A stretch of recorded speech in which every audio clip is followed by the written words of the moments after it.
Merhaba sayın arkadaşlar. Türk dili dersleri nasıl gidiyor? Siz bilan bugün Türk tilida odzivlarni o'quvchilar bilan birgalikda ko'rib chiqamiz. Merhaba.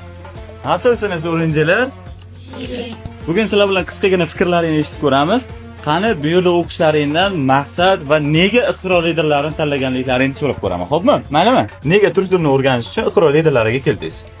Bu yerda ta'lim berish sifati juda ham yaxshiligi uchun va ko'plab o'quvchilar o'sha sertifikatlar olib, yaxshi natijalarga erishganligi uchun shuni tanladim. To'g'risini aytadigan bo'lsam, mana bir oydan beri turk tiliga kelayotgan bo'lsam, hozirda turk tilida bemalol so'zlasha olaman. Siz tayyorgarlik ko'rgan bo'lishingiz mumkin, lekin men boshqani sinab ko'raman. Siz bu yerga kelganligingizda turkchasida gapirib beringchi. Evet.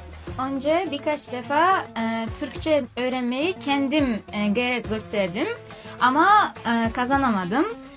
Sonra birkaç video derslerden Türkçe öğrenmeyi istedim ama onu da başaramadım.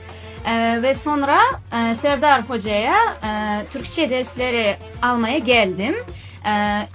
İkro Liderleri Okulu'nda şimdi Türkçeyi öğreniyorum ve inanırım Eylül ayında sıfır sınavına gireceğim ve en az 1-2 dereceyi seviyesi kazanıyorum. Aziz do'stlar, ixtiro liderlariga keling va 3 oy mobaynida o'qib sertifikatingizni oling. Sertifikat olishingiz uchun kafolat 100% beramiz. Agar sertifikat olib bera olmasak, pulingizni qaytarib beramiz. Birinchi kelgan 5 ta o'quvchimiz uchun albatta chegirma asosida qabul qilamiz va bizga bog'lanish uchun quyidagi raqamlarimizga qo'ng'iroq qiling va siz bilan bog'lanamiz.